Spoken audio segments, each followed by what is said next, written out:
Bienvenido al canal. Acá no vas a ver cantidad, sino calidad. Vídeos reales, con buen contenido y sin copiar a nadie. Si eso es lo que buscas, suscríbete y quédate. Han pasado los días, y pronto cumplo 19 años.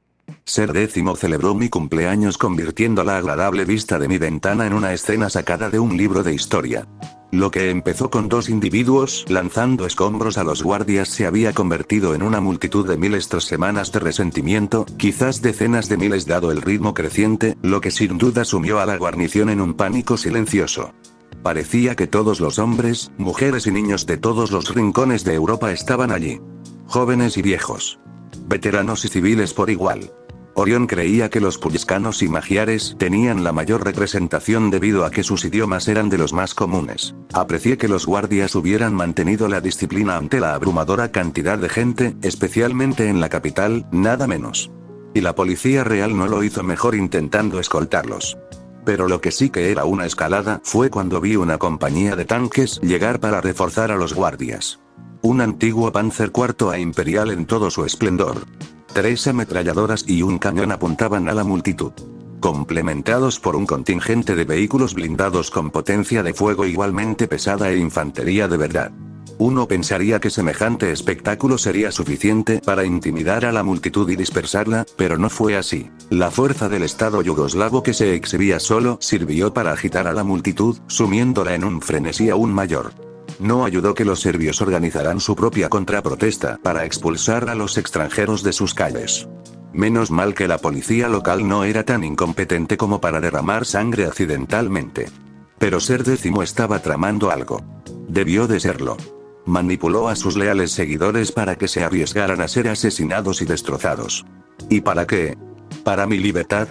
Pueden corear consignas, cantar himnos y gritar mi nombre, pero no pueden derribar estos gruesos muros.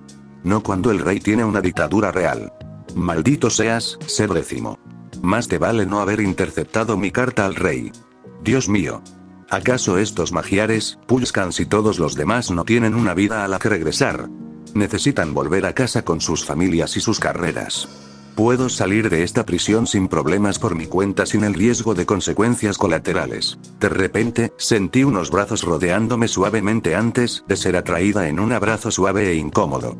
Rápidamente le lancé una mirada fulminante a Úrsula para que no invadiera mi espacio personal tan repentinamente. El largo tiempo que pasamos juntas en esa cama la hizo sentir una extraña intimidad conmigo.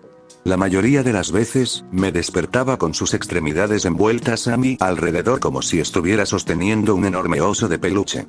En cierto modo, me recordó a Visa.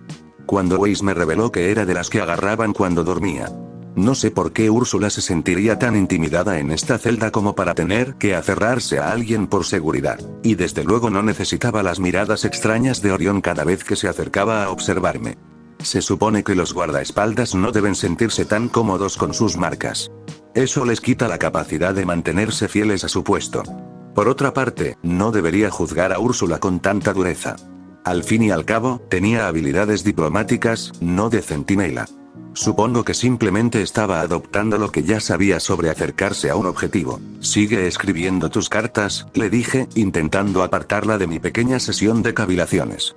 No puedo permitirme ser negligente ahora. Necesitan saber qué está pasando ahora mismo. Como una sirvienta, se alejó con suavidad para hacer precisamente eso. Seguí suspirando profundamente.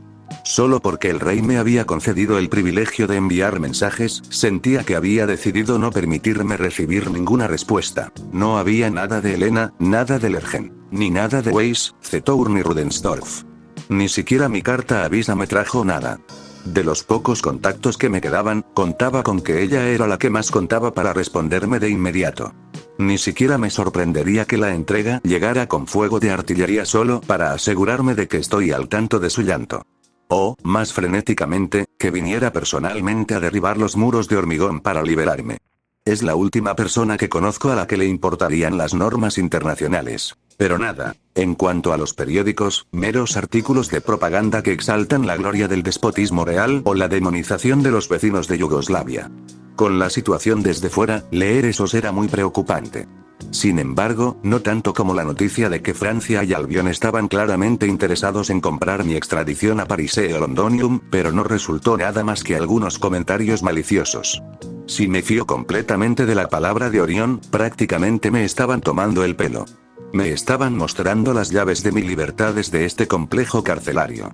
Me atrevería a considerar estas observaciones aliadas como meras conjeturas, porque, al considerar mi valor personal, sentí que las ofertas de los aliados occidentales eran suficientes. Condonación de deudas, garantías de seguridad, inversión en la economía en crisis, acuerdos comerciales favorables, oportunidades de educación para los estudiantes yugoslavos, y la lista continúa. Entonces, ¿por qué el rey Alexios no aceptó el trato? Si yo fuera él, lo haría sin pensarlo. ¡Ay! Visitante de plata argenta, anunció Orión con brusquedad. Incluso después de oír su voz un rato, no supe si estaba contento o disgustado con el invitado. Aparté la vista de la ventana antes de acercarme a la puerta. Para mi grata sorpresa, era Millicent Caldwell. Y yo que pensaba que el rey quería mantenerme aislado. ¿Qué te trae por aquí? Pregunté con la mayor cortesía posible en Albish. ¿No se supone que deberías estar en Estados Unidos? Un atisbo de vergüenza se apoderó de su rostro al sonrojarse. Sus mejillas se tiñeron de rojo al ver a Úrsula y la miraron fijamente. Ambas dudaban qué decirse. Saludos. Úrsula asintió suavemente. Hola, respondió Millicent lentamente. A propósito, ¿puedo entrar, señor Orión? Con un gruñido cortés, Orión abrió las puertas antes de empujarla suavemente y cerrar la puerta tras ella. Ven, agarré la mano de la americana. Siéntate. Seguro que los guardias nos darán café y pastel. Ya notaba que mi ánimo mejoraba con su presencia. Por fin, la oportunidad de contar mi historia al mundo exterior. Sin duda, mi entrevista se publicó, fue leída por millones y rehabilitó mi reputación, y todo gracias a ella. Con tanto éxito, no me cabe duda de que sus superiores querrían más. Después de que un miembro del personal sirviera el café y el postre, y tras darle a Millicent un tiempo para adaptarse a esta lujosa propiedad, esperé pacientemente a que ella hablara primero. No me importaba si Úrsula insistía en reclamar su lugar en la mesa, alternando miradas fulminantes entre Millicent y yo. No creo conocer ninguna prisión que ofrezca tanta comodidad, comentó la periodista, clavando con cuidado un tenedor en un pastel de chocolate marrón oscuro. Es incluso mejor que mi apartamento. Si te hace sentir mejor, comencé con una sonrisa, puedes pedirle a Orión que te muestre dónde nos alojamos inicialmente. Millicent se estremeció. ¿No te hicieron nada, deshonroso? No, respondí rotundamente, fulminando a Úrsula con la mirada para que guardara silencio. No podía permitir que exagerara lo desagradable de las celdas. No cuando la situación estaba tan tensa. Ah, me alegra saberlo. La estadounidense sonrió. Con tantos rumores circulando, no les hagas caso. Como puedes ver, estamos bastante contentos con el acuerdo. No tienes miedo. ¿Debería tener miedo? Estoy esperando a que me liberen. El rey Alexios debería haberme enviado a Parisea la semana pasada. La reportera sonrió torpemente antes de volver la vista hacia Úrsula. Abrió la boca como si fuera a decirle algo a mi seguidora, pero no quería más distracciones. Millicent, ¿qué tal Bruselas? Pregunté. ¿Bruselas? Ah.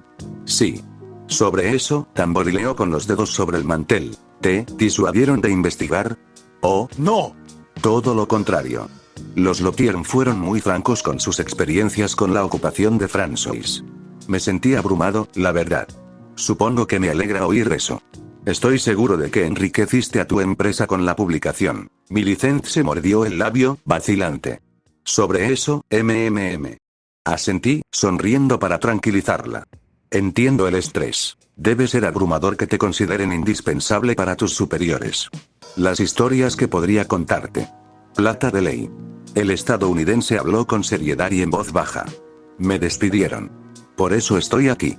Las chicas se estremecieron cuando el tenedor que tenía libre se me resbaló de los dedos y cayó al suelo antes de que mi puño cayera sobre mi rebanada de pastel y rompiera el plato de porcelana que había debajo. Explícate, exigí con frialdad, agarrando una servilleta para limpiarme la suciedad de la mano. ¿Por qué? A mi jefe no le gustó lo que escribí sobre ti ni sobre Bruselas. Pensó que no fui lo suficientemente dura con mis preguntas y que estaba siendo demasiado indulgente con un criminal de guerra. No cree que François haya cometido ningún crimen de guerra contra la población de Bruselas. Te odia por matar a su hermano, yerno y primo en la Primera Guerra Mundial. Era la guerra, dije secamente. ¿Cómo fue mi culpa que Estados Unidos quisiera involucrarse? ¿Y cómo puede negar las atrocidades cometidas en Bruselas? Suspiré profundamente. Al menos se publicaron la entrevista y los libros. Al menos puedo apreciar ese logro. Pero despedir a alguien solo porque no te gusta el entrevistado? ¿Que crees que las preguntas no son lo suficientemente duras? Creo que esto debería haber violado ciertas leyes laborales en Estados Unidos. A menos que esas leyes no existieran aún, y si existen, es cuestión de hacerlas cumplir. Si Millicent está aquí y no en un juzgado, lo más probable es que no tenga aliados fuertes que la respalden, a pesar de ser un caso fácil de ganar. Siento mucho su pérdida, le dije. Gracias, Agent Silver. Tanya. Soy Tanya. ¿No recuerdas que nos llamamos por el nombre de pila? Úrsula abrió los ojos de par en par al oír mis palabras. Gracias, Tanya, repitió Millicent. Nunca me arrepentí de hacer la entrevista ni de enviar tu libro a la editorial. Me alegra saberlo, pero ¿qué planeas hacer ahora? Bueno, esperaba que pudieras responder a esa pregunta, arqueé una ceja con curiosidad. Sé que te expulsan del partido, empezó, pero ¿conoces a alguien que necesite un reportero? Suspiré de nuevo mientras reflexionaba sobre su pregunta. No puedo creer que esté haciendo esto, pero tengo una idea de cómo podría usarla. Tengo aliados en Germania, que seguro ya conoces. Cierto. He oído hablar de Elena Muller. ¿Es cierto que es judía? No nos preocupemos por eso, le dije. Solo quiero saber si estás dispuesta a ir a Germania. Claro. ¿Qué quieres que haga? Con cuidado de no tener escuchas telefónicas ni micrófonos ocultos, respondí. Me vendría bien alguien que se encargara del buzón de mi puesto de trabajo.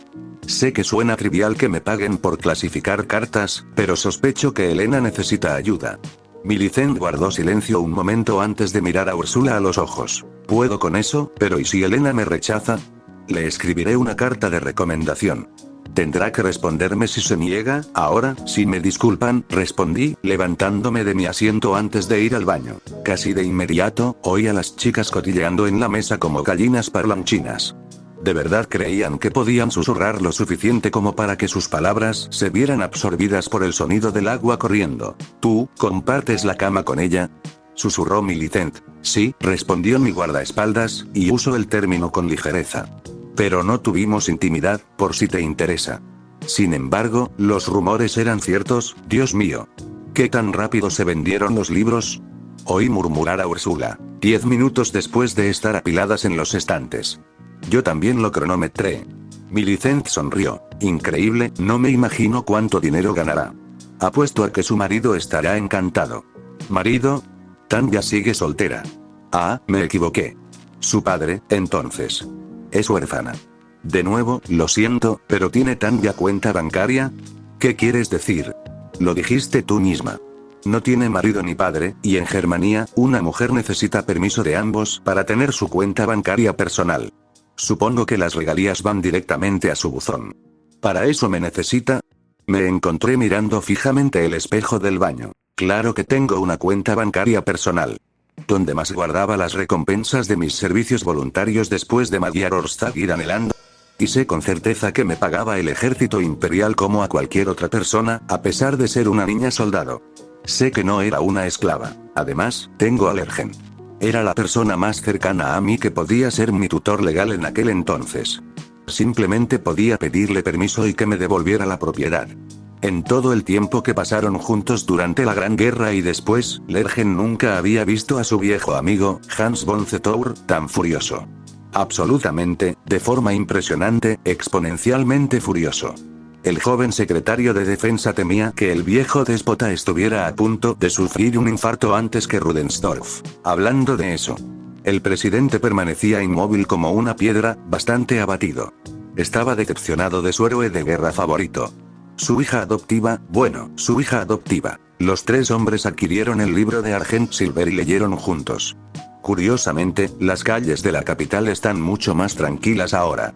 Parece que todos se toman una semana libre para digerir el contenido del Leviatán de Berún, ya que incluso los comunistas y los vanguardistas cesaron sus travesuras revolucionarias por el momento. ¿Se da cuenta de cuánto poder tiene? Pensó Lergen mientras cerraba con cuidado el libro y lo dejaba sobre la mesa de centro. 1.000.000 de pensamientos atravesaron su mente como balas escupidas por una ametralladora. Todos confusos, esperanzadores y siniestros. Miró al frente y vio a Zetour arrancar cruelmente las páginas del manifiesto, como un anciano sacerdote papal ante una Biblia traducida. En cierto modo, su libro era herético. Iba en contra de todo lo que esperaban de ella y más. Sus palabras, puras e intachables, lo ofendieron mucho más que cualquier triano. ¿Era compasión lo que Lergen sentía? ¿Tristeza? El joven general creía conocerla, pero, como antes, seguía sorprendido. Pensar que la había juzgado mal, quería creer en el bien que podía hacer. Y sus ideas, radicales pero profundas, despertaron en él una pequeña llama, nacida de su emoción y preocupación internas. Lergen, durante toda su vida, quiso continuar el legado del imperio, ser una pieza más para ver el éxito del proyecto imperial. Era obvio que se identificaría como conservador en la nueva República de Weimar, pero con Tanja en pie de guerra, el joven preusiano se preguntaba si habría algo que valiera la pena conservar. Por las propias palabras de Degurechav, el pequeño diablo parecía empeñado en empezar de cero. Para crear algo nuevo. El nuevo aterrorizaba a Lergen. ¿Qué podría lograr este nuevo estado bajo su dirección? Después de que el ejemplar de Zetour fuera destrozado por sus manos envejecidas, fue Rudensdorf quien se levantó de su asiento para arrojar su libro a la chimenea. Los sirvientes de Zetour se apresuraron a recoger el papel roto antes de seguir el ejemplo del presidente. El general Zetour se desplomó en su silla, derrotado y enojado, antes de arañarse la cara con evidente frustración. Perdimos el control del diablo, gruñó Rudensdorf con amargura. Deberíamos habernos involucrado más en su vida. ¿Podríamos? Murmuró Lergen. ¿Qué demonios está haciendo Weiss? Bramó Zetour. ¿Por qué no ha matado a ese monstruo mongoloide todavía? Se suponía que la mataría en ese golpe de estado. ¿Qué tiene que ver Elena Muller con esto? Lergen miró a su aliado. ¿Qué te parece? Rudensdorf resopló. Elena Botstein es la razón por la que nuestra hija es tan rebelde últimamente. Ha sido corrompida por rumores judíos que la han vuelto contra nosotros. Y Serebryakov. Rugió Zetour. Esa puta lasciva. Infectando a Plata de Plata con su enfermedad. Ese eslavo repugnante ha desatado una epidemia de homosexualidad entre la juventud. Deberíamos haber sido más asertivos y haber rodeado a Plata de Plata de hombres responsables. Y un marido. Rudensdorf dejó el puro a un lado antes de mirar a Lergen con enojo. Tengo la sensación de que Weiss ha sido comprometido por la gente que Eri lo ha vuelto afeminado. Habrá que hablar de él más tarde. No, Lergen se puso de pie. No puedes pensar en mí como la alternativa. Aún no tengo un estatus reconocido como parte de la aristocracia tradicional. Tenemos candidatos adecuados en todo el imperio, respondió Zetour. Eres el segundo rostro de soltero más familiar para Degurechav. Necesitamos influir en Degurechav, continuó Rudensdorf. El judío y el eslavo deben desaparecer, esta vez para siempre. Tenemos los aliados para hacerlo. Goering. Duester. Los nombres no se mencionaron, pero el secretario de defensa los entendió. Pero antes de que Lergen pudiera hablar, el mayordomo entró en la habitación para notificar a Zetour de una llamada telefónica. El que llamaba era uno de sus aliados magiares y, al parecer, tenía noticias importantes. Entiendo, habló Zetour por teléfono. Hagan lo que sea necesario para traerla a casa. Los dos hombres permanecieron en silencio mientras esperaban a que su amigo terminara de hablar. Es nuestra hija, dijo con firmeza. Los serbios han capturado a Degurechav y la han violado en su prisión. Mercancía dañada, gruñó Rudensdorf. Se escapa al sur en una misión inútil, al menos tenemos otra bala que podríamos usar para acabar con esta patética democracia. Solo espero que su voluntad sea más fuerte que la de sus captores. Resistirá. Lergan intervino, mareado al pensar en Degurechav en su momento más vulnerable. Nunca la había imaginado como civil y, desde luego, nunca la había imaginado víctima de abuso sexual. Esto es demasiado surrealista. La Gran Guerra tenía más sentido que esto. Por supuesto que sí, lo consideraremos un castigo por su insolencia, declaró Zetour. En cuanto a ti, Lergen, ya que Botstein y Serebryakov confían más en ti, reúne a estas dos prostitutas en la misma habitación para deshacernos de ellas más tarde. Cuanto antes, mejor. ¿Pero qué hay de Degurechav? No. Confío en que nuestros amigos magiares la defenderán. Rudensdorf mordisqueó su puro. Lo mismo con nuestros camaradas de Varsovia. Pilsud no tolerará tal deshonra. Una guerra, al parecer. Una intervención armada para liberar Argenta. ¿A eso se refiere el presidente? ¿En plena crisis económica? ¿Era este el plan de los progresistas desde el principio? ¿Y qué hará? Preguntó Lergen. Disciplinaré a nuestra campeona por desobedecer nuestras aspiraciones para ella. El viejo preusiano respondió, marcando de nuevo el teléfono para contactar con el banco. Los niños deben obedecer a sus amos, los niños desobedientes no reciben recompensa por su estupidez. Con un suspiro, el secretario de defensa cogió su libro antes de darse la vuelta para marcharse. Dudaba entre irse a casa o regresar a su despacho. Hola, viejo amigo, soy Zetor y tengo una petición. Sí, no, se trata de Tanya von de Gurechav, su cuenta bancaria. Sí, sigo siendo su tutor legal. 11, 13, 32, 40, 67. Gracias, suspende la cuenta, considéralo. Medidas de seguridad parental. Sí, gracias. Lergen no sabía qué pensar de sí mismo, y mucho menos de Tanya, tras encontrar su entrevista publicada. Tras releerla, la dejó sobre su escritorio. Las palabras no tenían sentido. Sabía lo que ella quería, lo que deseaba. Durante media vida le había gustado creer que así era. Sin embargo, nada de su experiencia importaba. El diablo del Rin quería dejar atrás Germania, quizá Europa, en busca de pastos mejores y más pacíficos. ¿Locura? ¿Desesperación? ¿Curiosidad por una vida fuera del ejército? Durante los últimos 3 años, pensó Lergen, no, esperaba un levantamiento militante del protegido de Zetor. Una subversión de la democracia. Cualquier cosa que demostrara que odiaba a Triano por acabar con la sed de sangre que tanto apreciaba.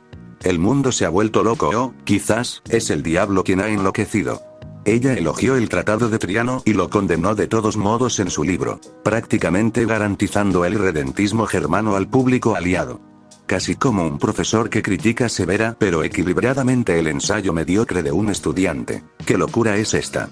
Esta no es la Tanya que masacró a cientos de miles de hombres con sus hechizos de artillería. Lergen inicialmente asumió que fue la humillación de su expulsión por el DDP lo que despertó su deseo de renunciar a todo, pero su propia mente se rebeló contra la propuesta. Tanya habría derrocado a todo el liderazgo del partido antes que aceptar su partida forzada y exilio. Pero las palabras en ese periódico se mantuvieron constantes. Sonaba melancólica, con un toque de triste esperanza, a lo largo del artículo. Era casi como si nunca la hubiera conocido realmente. Tal vez, solo tal vez, era Lergen quien se había vuelto loco. ¿De qué otra manera iba a comparar la imagen de Tanya con las palabras de su libro y entrevista? Cada vez que cerraba los ojos, podía ver esa sonrisa cruel y perversa de matanza calculada y brutalidad frenética. Un pequeño monstruo escondido en piel humana. La imagen lo hizo estremecer a pesar de la amarga realidad que tenía ante sí, pero esa imagen no se podía evocar leyendo su libro. Lergen se sentía personalmente escandalizado por la intimidad que había adquirido en sus relaciones, especialmente con Serebryakov. Y, sin duda, el joven preusiano sintió un tremendo orgullo cuando Tanya elogió su habilidad burocrática y su astuto discernimiento. Pero ese orgullo se desvaneció al darse cuenta de que no le había dirigido una palabra amable al diablo del Rin, a lo que se sumó el temor de que ella lo viera como un soldado y oficial modelo. Un ejemplo brillante del honor imperial. Honor. Qué extraño elogio recibir de ella. Durante todo ese tiempo, la niña lo idolatraba. Ese hecho lo dejó perplejo y cuestionó su observación. ¿Estaba demasiado absorto en sus propias suposiciones como para verlo? ¿Cómo era posible? Lleva gafas, por Dios. ¿Cómo puede ser tan ciego a su admiración? Y a sus ideas. ¿De dónde la sacó? ¿No fue educada por monjas?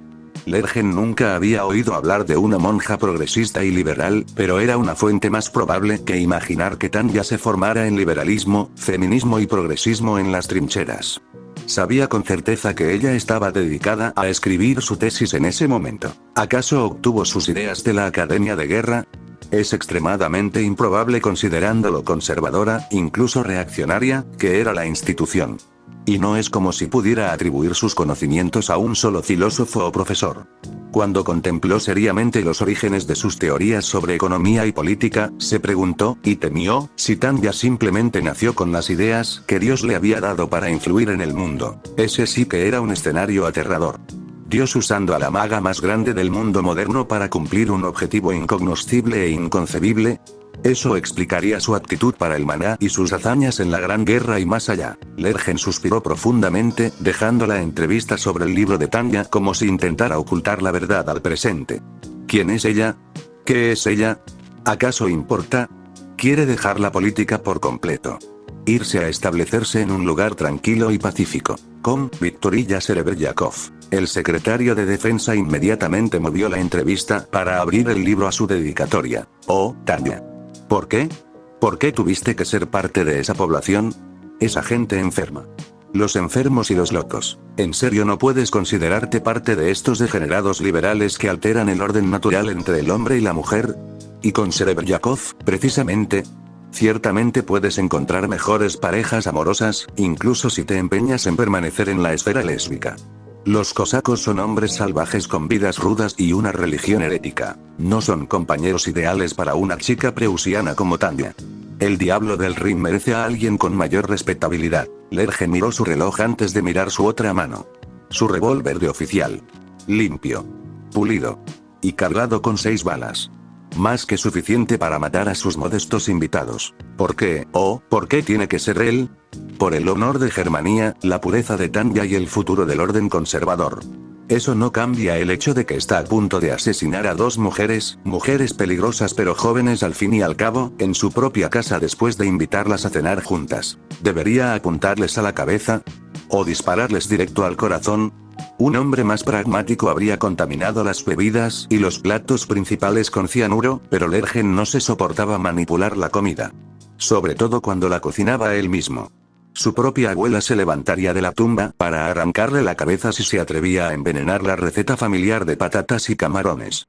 Patatas y camarones bañados en ajo, mantequilla, cebolla picada y especias asiáticas. Un consuelo hogareño que le recordaba los buenos tiempos de un próspero imperio. No. Lergen debía matar con el honor y la integridad de su arma. Para facilitar la puntería, el vino, el licor y los aguardientes debían mantenerlos ebrios e inmóviles en sus asientos. Justo a tiempo, sonó el timbre. Reuniendo todo el coraje que le quedaba en el corazón, Lergen encendió el tocadiscos de Mozart antes de salir del comedor para dirigirse a la entrada. El revólver estaba escondido en el bolsillo interior izquierdo de su chaqueta. El eco de sus pasos coincidía con el latido de su pecho. La puerta reveló solo a Elena. Vestía ropa sencilla pero impecable. Camisa marrón sobre falda beige. Para algo tan banal, era opulento. ¿Dónde está Serebryakov? Preguntó Lergen con recelo. Buenas noches a usted también, mi querido Preussian. Elena respondió con una leve sonrisa antes de dar un paso al frente. Su mirada se cruzó con la de él y lo invitó a entrar. Lergen cedió antes de cerrar la puerta tras ella.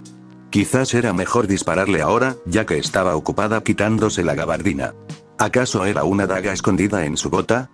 Que él supiera de moda femenina, no debería haber nada dentro de un zapato que pudiera reflejar la luz de su lámpara.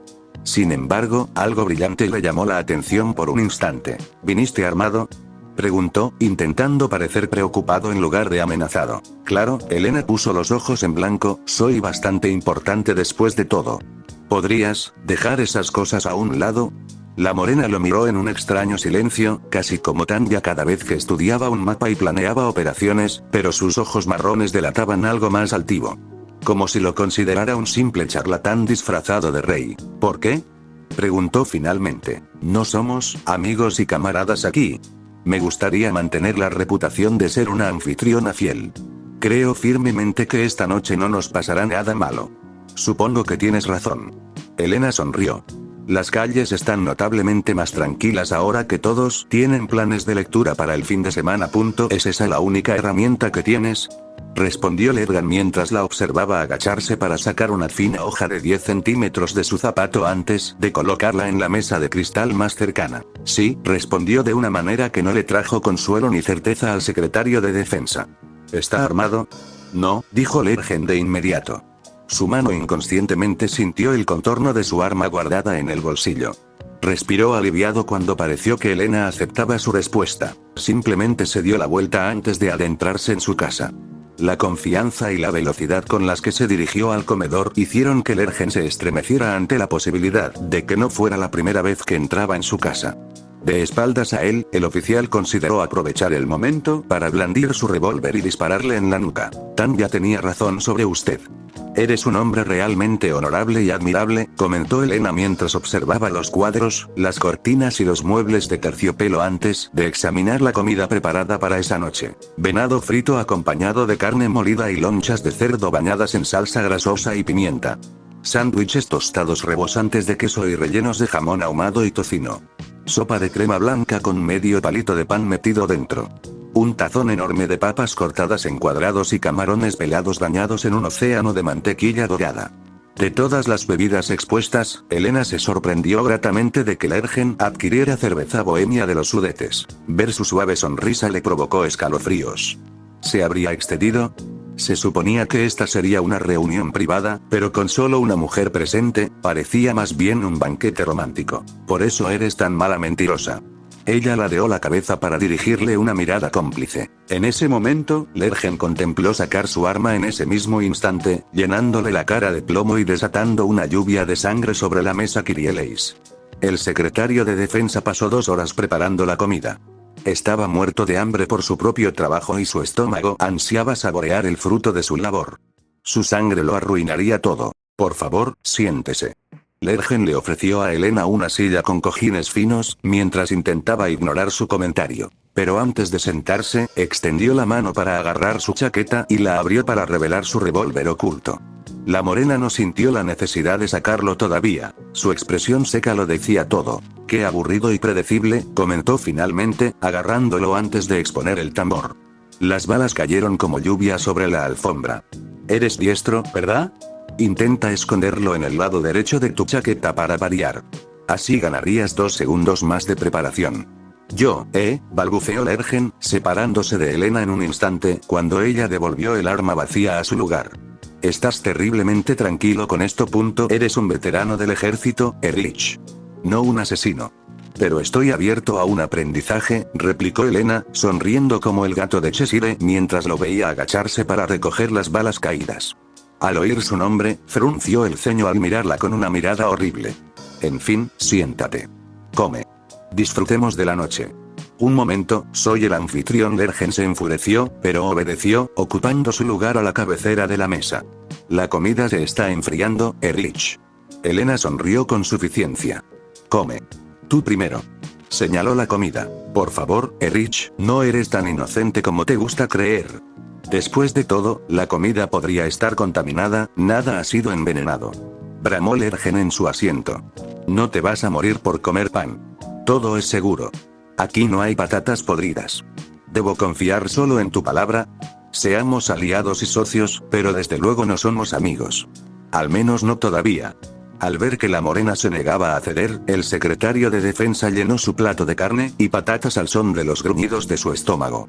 Devoró camarones a la mantequilla con gran entusiasmo, a pesar de la petulancia de su invitado, aunque los recuerdos de la década de 1910 inundaron su mente en una oleada de nostalgia, suavizando su expresión.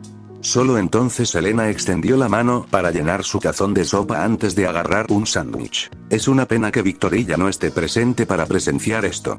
Dijo con tristeza. Sé que disfrutará del tocino. Excelente trabajo, debo confesar. Oh, gracias. Lergen sonrió por primera vez. Pero, ¿dónde está? En Osterry. ¿Osterry? ¿Por qué? No es asunto tuyo. Victorilla es una aliada cercana de T. Quiero decir, de Degurechav. Es mi absoluta preocupación. Eres el nuevo jefe de la Reichswehr, ¿no tienes mayores preocupaciones? Victorilla es la preocupación de la Reichswehr, al igual que todos los demás miembros del 203 Batallón Aéreo, algo que deberías saber muy bien. Tanya, y en menor medida, Victorilla, son personas adultas perfectamente razonables y con experiencia. Sin embargo, podemos hablar de los peligros en Yugoslavia más adelante. No deberías preocuparte por ellos. Al fin y al cabo, estamos del mismo bando. ¿Y qué bando es ese? Pues, del bando que busca devolver la unidad y el poder a Germania. Elena hizo un gesto con las manos para enfatizar. Llevamos 3 años en esta alianza, ¿por qué dudas ahora? Leíste su libro, ¿verdad? Sí, gruñó Lergen, mordiendo un camarón con mantequilla. La letra es de Tanya, sin duda, pero las ideas que contiene no las reconozco como suyas. Quizás sea porque no la entendiste en absoluto. Se encogió de hombros. No seas absurda. Lergen hizo una mueca, queriendo creer en su propia afirmación. La conozco desde hace mucho más tiempo que tú. La he visto crecer hasta convertirse en una maga extremadamente poderosa y una comandante brillante, aunque un poco torpe. Entonces, sus palabras no deberían sorprendernos. Aún así, lo hago. Lo siento, Elena, pero debo expresar mis dudas sobre la legitimidad de su filosofía, si es que siquiera es suya. ¿De verdad insinúas que nuestra querida líder estaba regurgitando la retórica de otra persona? Intento racionalizar por qué Tanya von de Gurechav renunciaría a todo lo que ha logrado en el ejército imperial. Deberías haber visto lo furiosos que se pusieron Rudensdorf y Zetour después de leer el libro. Esta no es la Tanya que se graduó de la Academia de Guerra. Esta no es la Tanya que luchó en la Gran Guerra. La guerra cambia a la gente, para bien o para mal. ¿Cómo? Eso es algo que deberías preguntarle a Tanya cuando tengas la oportunidad. Te lo pregunto a ti, Elena. Ya que tu papel en su movimiento es ser su recopiladora de información, entre otras cosas. ¿Qué quieres que te diga? Solo puedo decirte que Tanya decidió seguir su propio camino. Se suponía que Tanya elegiría el camino que nosotros decidiéramos para ella. Lergen se enfureció. ¿De quiénes hablas con ese nosotros? Elena entrecerró los ojos. Que yo sepa, no soy del todo bienvenida a tus reuniones privadas de veteranos. Por una buena razón. ¿Ah, qué razón? Lergen se contuvo un momento. Nosotros, como sus padres y tutores, creemos que tú y Victorilla son una mala influencia para Tanya. Su expresión no se inmutó en absoluto. Simplemente mantuvo esa expresión de aburrimiento, salvo por sus cejas arqueadas con fascinación. Una leve risa que escapó de sus labios indicó su respuesta más inmediata. ¿Crees que soy influyente? Sonrió con suficiencia. Demasiado influyente, añadió. Es importante mantener a los judíos a distancia. Es imperativo proteger el statu quo. Gracias por notarlo. Trabajé duro para lograr esa posición. ¿No reconoces que esto es un problema para nosotros? ¿Para los de la sociedad respetable? Mujeres como tú no deberían existir, para empezar. Por favor, explícame. Los ojos de Elena no reflejaban el humor de su boca. Aunque rió, era tan vacía como una tumba vacía. Le provocó escalofríos a Lergen, pero se enfrentaba a algo peor. Sin duda, el preusiano está aterrorizado por su invitada, pero ya se ha enfrentado a la ira de Tanya. ¿Cómo puede este mestizo advenedizo compararse con la pureza angelical del diablo del Rin? Si no va a llevar a cabo su plan de asesinato, al menos debería poner a esta abominable criatura en su lugar. ¿Seguro que conoces a la perfección la dedicatoria inicial de su libro? ¿Cómo no? Casi me hizo olvidar la entrevista. Es una propuesta de matrimonio, ¿no? Insistió Lergen. Fue atrevida, descarada y, al parecer, perfectamente acorde con la franqueza de Argent Silver. En retrospectiva, las conversaciones con los líderes de la 203 compañía prácticamente han confirmado el estrecho vínculo entre Tanya y Victorilla. Incluso confesaron que bromeaban diciendo que ya estaban casados durante la Gran Guerra. Menos mal que tuvieron la suficiente previsión como para guardárselo para sí mismos y evitar que Zetour y Rudensdorf lo oyeran. Los dos dictadores habrían encontrado la manera de enviar a Victorilla al pelotón de fusilamiento. O, alternativamente, simplemente reasignarían a la rusa blanca a otra unidad antes de ordenar a su nuevo comandante que le disparara en la cabeza mientras dormía. Si lo es, creo que es una propuesta honesta. Bastante sincera, debo añadir. Elena tarareó. Este matrimonio es el fin de Tanya si se lleva a cabo. Lo considero un nuevo comienzo. Aniquilación. Resurrección. Profano. Hermoso. Es repugnante. Es amor natural. ¿Cómo funciona eso? Dos mujeres no pueden tener un hijo juntas. Ni Tanya ni Victorilla tienen los medios para, bueno, concebir. Quizás deberías cambiar de perspectiva para ver la alegría de que Tanya tenga una relación amorosa. ¿No quieres que Argenta Plateada sea feliz en su vida? Creo que a Germania le iría mucho mejor si se conformara con permitir que sus ciudadanos persigan sus propios intereses románticos. Dentro de lo razonable. Lergen resopló. Quiero que Tanya encuentre paz y estabilidad, pero... gruñó Elena. Pero no así. Simplemente no es natural. Así no funciona el mundo. No podemos permitir que vean a nuestro héroe de guerra entre los máricas. La iglesia tampoco lo permitirá. Entonces formaremos una nueva iglesia. Elena. Lergan casi le arruinó el plato al estrellar los puños contra la mesa. No es momento para mal humor. ¿No te das cuenta de lo que esto significa? Tanya podría ser excomulgada por la iglesia. La tildarán de hereje si sigue adelante. No entrará al cielo. ¿No entrará al cielo? Elena cogió otro sándwich. La verdadera consecuencia no es quién va a dejar que Tanya entre al cielo, sino quién va a impedírselo. Lergen suspiró profundamente, dándose cuenta de la verdad en sus palabras. Por mucho que le costara admitirlo, lo que el diablo quiere, lo consigue. Si Tanya quiere volverse caer y entrar al cielo después de morir, bueno, no podía imaginar que ni siquiera Dios le negara la vida eterna. De hecho, imaginaba a todos los soldados imperiales caídos en la gran guerra derribando las puertas del cielo. Tanya, la Valquiria, liderando una hueste de no muertos para reclamar su asiento junto al trono de Dios. Deberías beber, dijo Helena, después de comer en silencio durante varios minutos. Los anfitriones tristes hacen fiestas miserables y pienso disfrutar de este banquete que has preparado con tanta exquisitez. ¿Era una burla o un cumplido sincero? Lergen se frotó las sienes antes de servirse una cerveza bohemia. Yo, refunfuñó, no puedo aceptar este hecho de Gurechav. Antes de la guerra, los maricas tenían al menos la decencia de ocultar su vergüenza a puerta cerrada, en teatros o en cabarets secretos. Pero ahora, casi han exhibido su homosexualidad abiertamente, inspirando a otros a seguir su lujuria marica. ¿Te das cuenta de que no ha estado en contacto cercano con maricas durante mucho tiempo, excepto conmigo, claro? Justo a lo que me refiero. Que la corrompieran con tanta rapidez. Esto no debería tolerarse. Va contra la ley natural. Estamos perdiendo nuestra decencia común. ¿Oh, qué sabes de la ley natural? ¿Puedes siquiera definir ese término? Retó Helena. Por lo que he experimentado, la ley natural es todo lo que los viejos sucios y corruptos creen que justifica sus ambiciones egoístas y su enfoque dogmático para preservar su alto estatus social.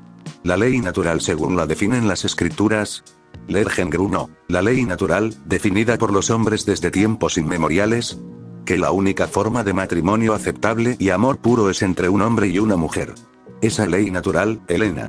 La ley natural que parecías tan decidida a destruir. ¿Por qué? ¿Quieres que te escuchen? ¿Que te vean como algo distinto de lo que realmente eres? ¿Porque no te gusta tu posición en la vida? Sí, sí y sí. Erich, lo dices como si fuera malo aspirar a eso. Según tu propia filosofía estancada, nuestro pueblo habría estado mejor si nunca se hubiera unido y Europa Central seguiría siendo un mosaico de reinos, ducados y ciudades-estado. Eres imposible. Gracias. Por fin, reconocimiento. Estás llevando a Tanya por un camino ruinoso, acusó Lergen. Al menos deberíamos controlar sus peores tendencias. ¿Por qué? ¿No sería mejor alentarla? ¿Fomentarla? ¿Que Tanya se eleve al cielo? Ojalá eso le asegurara que no caerá como Ícaro. No podemos vivir entre cenizas. No podemos comer hollín. Pero podemos comer nuestra propia sangre, murmuró la chica de los Sudetes, pinchando un trozo de cerdo con el tenedor. Porque Dios no permita que las mujeres disfruten de la compañía mutua. Yo, gruñó el preusiano con amargura mientras jugueteaba con su pistola vacía. ¿Por qué me molesté en hacer esto? No tenía sentido discutirlo contigo. Debería hablar directamente con Gurechav y obtener mis respuestas de ella. No puedo dejar que se arruine. No se arruinará. Simplemente cree en su previsión. Por una vez, deja que Tanya piense que quiere como esposa. Lergen levantó la vista de su pistola oculta para mirar con enojo a su sonriente invitada. ¿Te refieres a marido? Una extraña manera de describir a Victorilla como el marido ideal de Tanya. Helena agitó la mano. Su mano principal permaneció sospechosamente ausente de la mesa. Por mi experiencia, hay algo especial en ella, como en la figura femenina en general. Por favor, ahórrame los detalles, dijo Lergen, esperando que su tono áspero finalmente penetrara su fachada. No. Sonrió. Por lo que sé de tu perfil, también necesitas una pareja íntima. Lápices y clips son una compañía aburrida. Sin embargo, los hombres son muy interesantes y conozco a pocos que quieran estar en mi lugar ahora mismo. Si Lergen se mirara al espejo ahora mismo, vería que estaba tan descontento como un sapo viendo un estanque seco. No quiero saber cómo conociste a tales caballeros, son amables. Pero déjame al margen de tu comportamiento rebelde. Y no te atrevas a presentarle a Weiss a esos enfermos mentales. Ya es demasiado tarde para eso, ¿qué? Se ha ido. A disfrutar de otra agradable velada con su prometida, seguramente en una sesión de lectura. Helena declaró, Wilhelmina era una chica encantadora. Estoy segura de que lo hará muy feliz. Ay, lo siento, ¿por qué meter a Weiss en esta conversación? ¿No deberíamos estar discutiendo sobre a quién podría o no amar Argenta Plateada? Lergen se llevó ambas manos a la cara, agitado. Lo que daría por que Visa estuviera en el lugar de Helena. Al menos esa rusa blanca conocía su lugar en la jerarquía. Al menos sabía cuándo ceder. ¿Por qué está Victorilla en Osterry? Refunfuñó sobre su plato de sopa. No tiene nada que hacer allí. Claro que sí. Todos van a Osterri. ¿Quién no quiere presenciar los Alpes al menos una vez en la vida? Ese es el propósito. Unas vacaciones. Un autodescubrimiento espiritual. Respondió ella. Exactamente lo que dijo. Qué conveniente. Murmuró Lergen antes de volver a su cena silenciosa e incómoda. ¿Qué iba a hacer con ella? ¿Dispararle? ¿Despacharla? ¿Tanya estaría disgustada? Elena tiene la buena voluntad de Victorilla como escudo protector, y si la dedicación se toma como audaz y de vanguardia, Tanya preferiría seguir su consejo a su consternación. Si no la despidió entonces cuando él se lo aconsejó, ¿la despediría ahora? Sobre todo después de que la morena se convirtiera, lloriqueando, en la nueva cara de la horda de Degurechafian. ¿Puedo hacerte una pregunta más? Preguntó Lergen con la calma que nace del abatimiento. ¿Puedo hacerte una pregunta más? Sonrió Elena, jugueteando con su cuchillo de mantequilla. Viniendo de ti, Erich, es muy halagador. Pero es justo que respondas a mi pregunta primero. El secretario de Defensa resopló. Que así sea. Es solo una pregunta. Muy bien. Él asintió. ¿Qué quieres saber? ¿Qué ibas a decirle a Tanya von Degurechav después de asesinar a Visa? Elena ni siquiera pestañeó tras levantar la vista del plato y mirarlo directamente al alma. En lugar de ocultarle tu invitación a Visa para que se fuera temprano, la traje aquí conmigo y nos matas a tiros a ambos en tu comedor. Y después, Tanya llega a casa y tienes que darle la noticia. Que matar a la mujer más importante de su vida es necesario porque, así como el cielo está por encima de la tierra, tus creencias, virtudes e ideologías son superiores a sus ideales. ¿Me equivoco? Lergen tragó saliva. ¿Por qué Zetour no podía elegir a otra persona para planear los asesinatos? Imagina la cara de Tanya cuando le cuente lo que conspiró esta noche, dijo arrastrando las palabras. No te creería, dijo rápidamente. Tampoco te creería. Tanya creerá a Visa y Visa me creerá a mí. ¿En quién puedes llamar a ese Argent Silver en quien aún confía? Que yo sepa, en nadie. Lergen rompió el contacto visual, con la frustración y el miedo aún mayores. Argent Silver le creerá. Claro que sí. Han estado en contacto numerosas veces durante la Gran Guerra. Sus memorias lo demuestran. Esta cena fue una mentira. No una conspiración infame. Sí, Elena solo mentía. Intentaba desacreditar su buen nombre. ¿Sí? Él es el mejor aliado de Tanya. Elena, sobre mi pregunta. Adelante. Si aceptamos irnos de esta mesa sanos y salvos, ¿me prometes que no me matarás? No. Lergen palideció. No. No, Erich. No haré esa promesa. Si de verdad decías esas porquerías, solo vas a sabotear su éxito. Su destino. Y no puedo permitirlo. Puede que seas un hombre difícil de derribar, pero puedes ser derribado. Solo necesito su permiso o su indiferencia. Te recomiendo encarecidamente que te adaptes a nuestra forma de pensar antes de que surjan más dificultades. El joven frunció el ceño profundamente. Vivirá esta noche. Sin duda, vivirá mañana. Pero después de un mes, después de que Tanya regrese a casa, quizás debería dispararle a Elena ahora mismo. ¿Pero qué le diría a Tanya? ¿A Visa? ¿A Weiss? ¿Lo escucharían siquiera? ¿Y mucho menos estarían de acuerdo con su asesinato? Lergen bajó la vista hacia su revólver con una bala en la palma de la mano. ¿No deberías preocuparte de que Tanya deje todo esto atrás? Dijo. Un pequeño contratiempo. Espero que su experiencia en Belgrado la haga reconsiderar. ¿No te preocupa su seguridad? Todavía no. Después de todo, pienso ayudarla.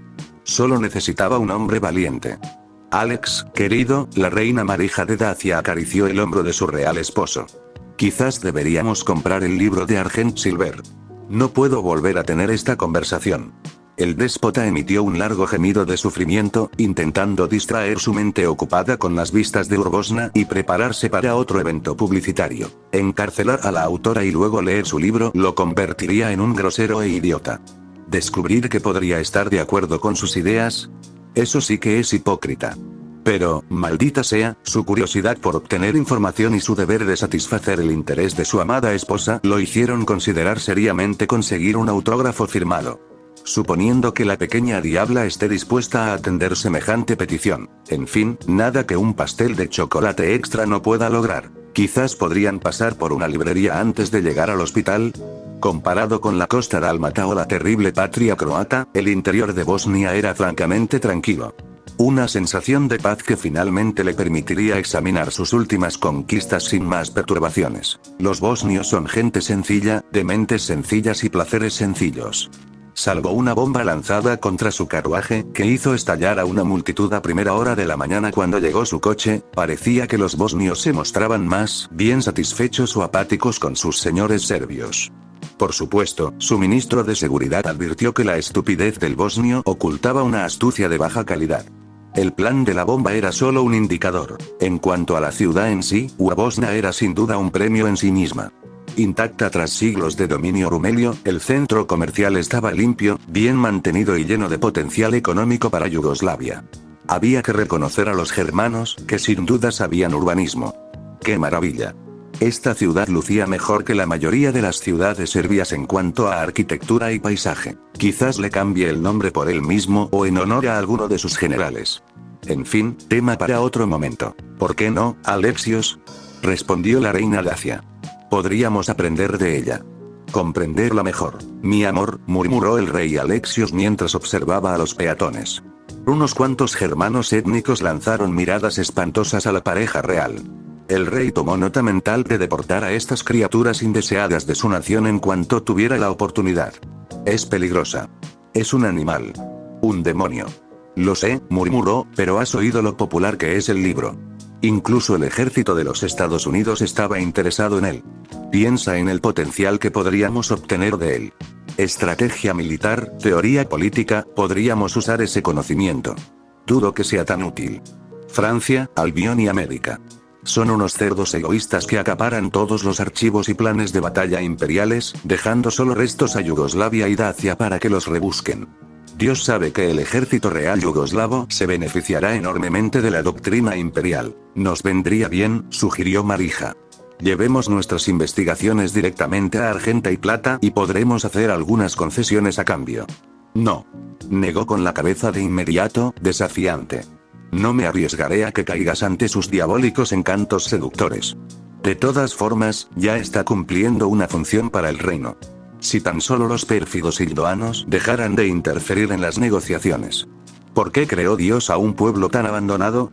La costa adriática son nobles tierras yugoslavas que conquistó legítimamente al imperio. ¿De qué reivindicaciones habla Roma? ¿Solo porque un puñado de hildoanos habitaban Istria y Dalmacia?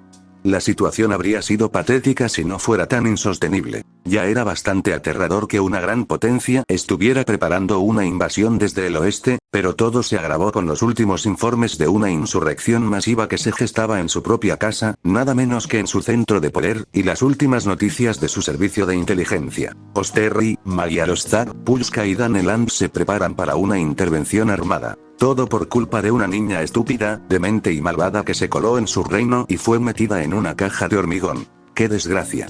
Que Dios se apiade de mí. El rey Alexios podría tener que terminar su gira por Bosnia antes de tiempo y regresar a Belgrado para restaurar el orden y el prestigio internacional. Maldita sea. Que esto ocurra en un momento tan inoportuno. No puede permitirse el lujo de parecer débil. No ante terroristas y potencias extranjeras. Debería haberse deshecho de ese duendecillo en cuanto cayó en sus manos, y eso habría sido así de no ser por la tacañería estúpida de los aliados. Todo lo que pedía, todo lo que deseaba, era la anulación de las deudas de guerra y, con suerte, algunas inversiones industriales. Que eran 400.000 millones de dólares estadounidenses como pago comparado con que la mayor causante de la muerte fuera enjaulada y encadenada como un regalo de Navidad para los aliados. Después de todo, si ella era tan importante como para ser enviada ante un tribunal de guerra, seguramente estarían dispuestos a pagar por el servicio yugoslavo. Imagínense lo que su reino podría lograr si pudiera iniciar la modernización de su reino pronto y con esa afluencia de capital. Avances en el arte, la ciencia, la cultura y la infraestructura. Un estado moderno rivalizaría con Francia, Albión, Germania y la Magna Rumelia. Su reino sería la envidia del mundo. Por desgracia, solo fue un sueño. Los pérfidos aliados, míopes y codiciosos. Quizás Alexios debería reemplazar a su ministro de Asuntos Exteriores por no lograr un avance. No debería haber ningún compromiso sobre el encarcelamiento y el envío de Argenta. La audacia de los estadounidenses al regatear su precio a 100 millones de dólares por su extradición, ¿no se dan cuenta de que él tiene en sus manos el destino de ese demonio? ¡Qué tacaño! ¡Qué desconsiderado! Ofrecer una miseria para ser quien ahorque al mago más grande de la era moderna. Querido, Marija agarró la mano de su esposo. Sus dedos rozaron con cuidado sus nudillos. Tenemos que hacer algo. El diablo no puede quedarse en Belgrado para siempre.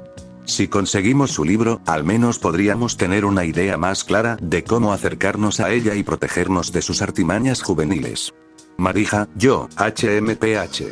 Alexios se frotó la sien con la mano libre. Consideraré la propuesta. Hazlo rápido, advirtió. Cuanto antes tenga un plan para sacarla del país, antes podremos estabilizarnos. Majestad, dijo el chofer real, Milorad Simie, girando ligeramente la cabeza, si me permite, proceda. ¿Por qué no emplear al diablo del Rin? ¿Para qué perder otro mes negociando con amigos poco fiables cuando tenemos a alguien que puede reforzar su poder? Simie, gruñó Alexios, ¿se ha olvidado de los croatas? El diablo los guiará. Razón de más para reclutarla, Majestad. La escucharán y ella le escuchará a usted si le ofrece un trato a cambio de su libertad. ¿Pero cómo sabemos que cumplirá su palabra? Preguntó la reina Marija. ¿Cómo podemos estar seguros de que no liderará a la turba para derrocar al Estado y arruinar Yugoslavia como hizo con Dacia? No lo sé, Su Alteza. Pero quizá la respuesta esté en su libro. Solo sé que trajo gran éxito a las naciones que visitó. Así que tenemos que averiguar qué quiere y dárselo. Murmuró el rey. No me gusta esto, a mí tampoco, Alexios. Convino la reina. Pero mejor como amiga que como enemiga. Durante unos segundos, su mente se debatió entre la duda y la esperanza. ¿Había una mejor alternativa? ¿O arriesgarse a una invasión de los magiares desde el norte o de los ilirios desde el oeste? Por mucho que le costara admitirlo en voz alta, el diablo sí lo necesita. Liberarla y las protestas acabarían. Conviértala en sirviente y sus vecinos reducirán sus provocaciones.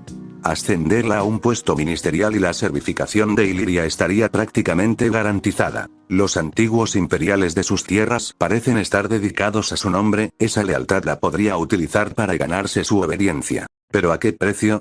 El diablo está sometido. Si la deja salir, ¿quién dice que no formará un ejército con croatas y bosnios?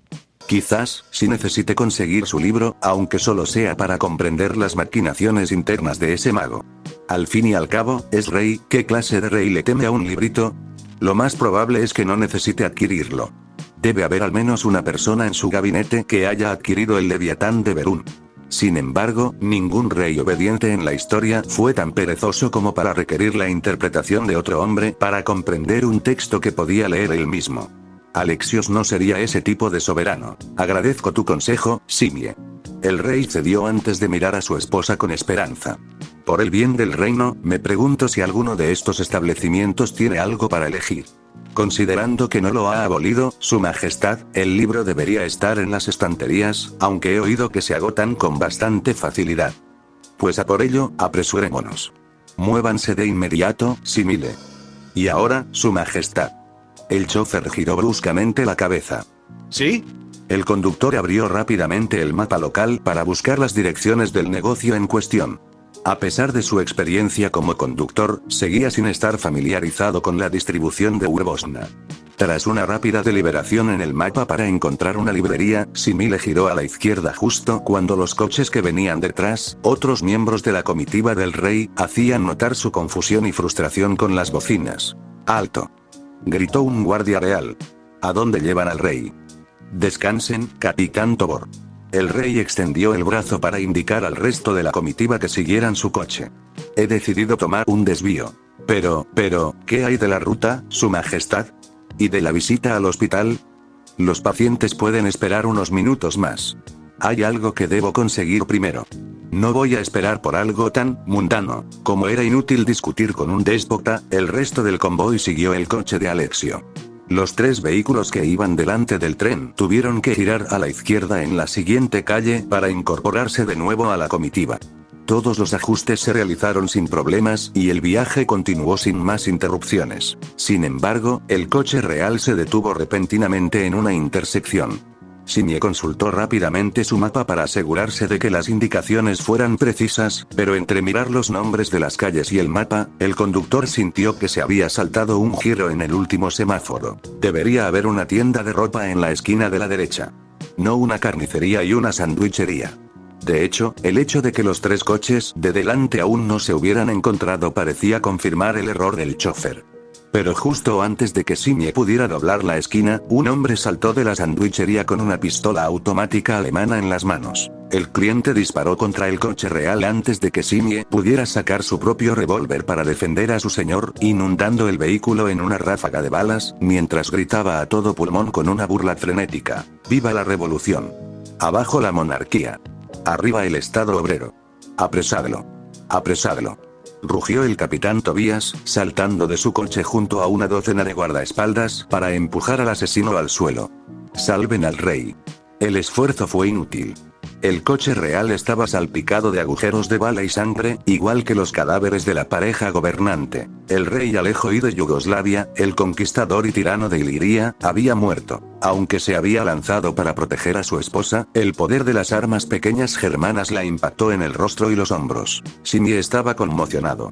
Paralizado por la incredulidad y el horror, echó un vistazo a la sandwichería, cuyos clientes se dispersaron mientras el capitán reunía a todos los cocineros, camareros y camareras para interrogarlos. Sus rostros también reflejaban un gran temor y un terror absoluto. Luego miró al asesino, sometido por los guardias, lleno de furia y odio justificados. Los obreros se alzarán. Los burgueses pagarán. Ulianov vive de nuevo. Mierda, el chofer hizo una mueca, mirando los cadáveres. ¿Quién gobernará Yugoslavia ahora? Lo primero que Ori Kolstan notó en el océano de almas agitadas fue oír a los yugoslavos gritarles en media docena de idiomas. Bohemios con sus barriles de cerveza. Pulskanos con sus banderas. Germanos con sus cánticos. Eslavos del sur con sus canciones. Eslovacos con sus letreros. Magiares con sus blasfemias. Los magiares son tan mágicos. Justo cuando creía que habían agotado todo su vocabulario, maldiciendo a los serbios hasta el olvido, parecía que descubrían nuevas palabras a cada segundo. ¿Qué demonios era un pony del pacto de los 4 poderes? También había judíos con su fe. Por supuesto, habría judíos. No habría protesta sin un judío presente observando o formando parte de la turba. Así como no había una sola madre judía tirando de la oreja a su hijo para alejarlo de la histeria colectiva. La vista le habría alegrado el día a Kolstan, pero solo le recordó que venía solo. Ojalá su padre estuviera con él. Su padre siempre era feliz, o al menos, lo intentaba. Su hijo siempre lo querría. Kolstan siguió adelante, abriéndose paso entre la multitud, con la maleta rectangular firmemente agarrada. Nunca se consideró un músico. Un aficionado creativo, en el mejor de los casos, y a pesar de que un amigo cercano le había regalado la maleta, se sentía culpable por traerla hasta Belgrado. ¿Qué canción tocaría? ¿Qué cantaría que no se hubiera interpretado ya? Preguntas inútiles ante el deber y el dolor. Sin embargo, no pudo evitar sentirse triste, solo y sin rostro entre la multitud, mientras sus ojos miraban más allá de los jóvenes furiosos y vengativos para contemplar la serena dignidad de los padres, que protegían a sus hijos y enfrentaban a los centinelas con férrea determinación. ¿Oh, por qué había desaparecido su padre?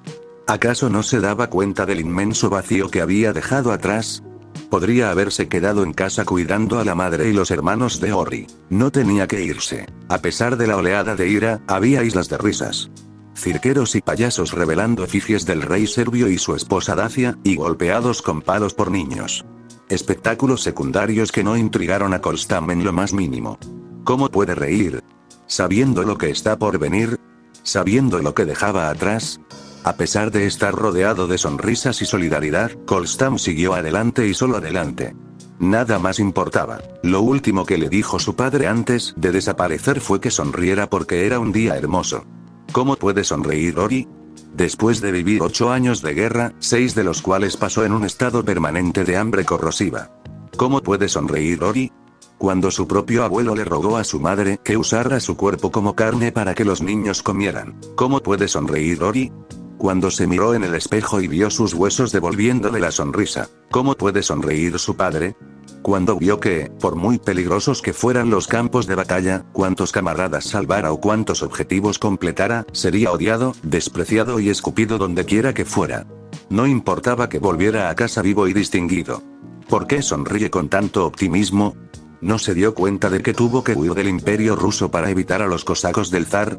¿No recuerda a sus hermanos, que fueron atrapados en otro pogromo en Kiev? No hay alegría en este mundo. Quizás nunca la hubo. Cualquier felicidad que sus padres hayan experimentado en los dorados años 20 se le escapará para siempre. No es justo. No es justo que tuviera que cargar con las cargas de su familia. No era justo que tuviera que sostener el cielo para que sus hermanos vivieran bajo él. Ori había maldecido a los Francois por intensificar la guerra. Maldijo a los soviéticos por dejar que su familia muriera de hambre. Maldijo al Kaiser por abandonar a su pueblo. Lo más condenatorio de todo, maldijo a Tanya von de Gurechav por ser la falsa esperanza para los tontos sin esperanza. Ori lo sabría. Él es uno de esos muchos tontos. Ori Kolstam extrañaba a su padre. Más que nunca, quería estar en los brazos de su padre y ser consolado por otra mentira piadosa, que mañana sería mejor que hoy. Como de costumbre, el año prometía ser uno de castigo. Había sobrevivido a demasiados compañeros de clase como para no poder prever lo que vendría. Su madre le dijo que tuviera fe en Dios. Por supuesto, Ori tenía fe en Dios. No sería judío si no creyera, pero tampoco lo sería si no tuviera miedo. Su madre le dijo que, antes de la Gran Guerra, antes de la revolución bolchevique, había conocido hombres que eligieron la muerte porque deseaban escapar de esta tierra perversa y cruel que atormentaba sus almas antes de devorarlos por completo. ¿Por qué estaba tan feliz su padre? ¿De verdad creía que la era de la persecución y la injusticia había quedado atrás? ¿Que los cosacos y otros enemigos de los judíos no lo perseguirían hasta el fin del mundo? ¿Cómo? ¿Cómo podía tener esperanza cuando su familia era amenazada con el exilio una vez más? ¿Que las cargas se volverían más pesadas y sangrientas que antes? Ori quería gritarle a su padre. Forzar sus manos sobre el cuello del anciano para apretar y arrancarle cualquier confesión de duda y miedo. Pero el padre de Ori no estaba allí. Se había ido. Desaparecido. Poco después de unirse al Aqsa con sus hijos e hijas, Ori tiró de su brazalete amarillo, marcado con el sello del dragón negro de 2 cabezas, la única señal de su verdadera lealtad. Un juramento a de Gurechav. Vendió su alma al diablo a cambio del regreso de su padre. Se ofreció voluntario para ir a Belgrado. Estaba contento de que la Reichsführerin Elena Müller lo aceptara. Justo delante de la turba se encontraba la prisión central de Belgrado. Estaba reforzada por el ejército yugoslavo. Contaba con un temible Panzer III, flanqueado por 2 vehículos blindados equipados con cañones automáticos y ametralladoras, y acribillado a piedras y botellas de vidrio. Los soldados yugoslavos tenían las bayonetas listas, preparados para ensartar a cualquiera que se atreviera a entrar en la prisión. Cerca de ellos había legiones de policías. Kolstam se detuvo tras las 3 primeras filas de manifestantes antes de dejar su maleta. Con un mar de piernas que le impedían verla directamente, la abrió y sacó su arma. Con un Faust Patroné de la Gran Guerra en la mano, Kolstam cargó de inmediato hacia adelante, indiferente y reacio a detener su misión. Tras abrirse paso hasta el frente, respiró hondo, apuntó su carga explosiva al Panzer III y abrió fuego. La ojiva voló por los aires como un águila, planeando en busca de una presa. Era hermosa. Era majestuosa. Nada más importaba. El estruendo de la protesta fue mudo como una tumba para Kolstam mientras contemplaba maravillado el dispositivo. Ni siquiera los gritos y alaridos de los soldados yugoslavos llegaron a sus oídos. El tanque estalló de inmediato en un geyser de llamas, humo y metralla. Kolstam pudo haberlo imaginado en ese momento, pero sintió como si el mundo se hubiera detenido. Como el final de su audición, Dios estaba presente como su testigo. Lo que experimentó al instante siguiente fue una descarga eléctrica en el cuello cuando una bala le atravesó la garganta y le impactó en la columna vertebral. Un disparo de cañón entró entonces en su pecho como un rayo que incendía un bosque, destrozando sus costillas y pulmones antes de salir del cuerpo para golpear a la persona que estaba detrás de él. El aire retumbó y una nube de tormenta se cernió sobre Belgrado mientras los soldados pagaban la audacia de Kolstam con un huracán de plomo caliente y disparos. Los guardias dispararon. Los centinelas dispararon. La policía disparó. Las ametralladoras dispararon. Como fichas de dominó en movimiento, los manifestantes, los hombres, mujeres y niños que encontraron afinidad y comodidad con Ori, cayeron al suelo con agujeros de bala en el cuerpo. Los que estaban más atrás se pisotearon unos a otros para escapar de la furia del Estado yugoslavo. Miles cayeron como hierba ante una guadaña, igual que sus hijos, padres y hermanos que cargaron por tierra de nadie y encontraron la muerte como su destino, mientras decenas de miles más gritaban y rugían al unísono. No hubo piedad. No hubo ritmo. Solo caos y miedo. Caos y miedo. Caos y miedo. Ori Kolstam, hijo de Orto Kolstam, heredero de una empresa de repostería, vinculado a otros clanes de comerciantes y educadores, con una prometida en casa a la que aún no conocía, y una docena de amigos y socios ansiosos por su regreso, murió en un charco de su propia sangre. Su sangre se mezcló con la de bohemios, eslavos, eslovacos, germanos, pulskanos y magiares. Tan solo con sus ojos contemplando con asombro las nubes, blancas como el algodón y el azúcar, se sintió más judío que nunca. Con su brazalete amarillo, esperaba que su padre lo encontrara de nuevo.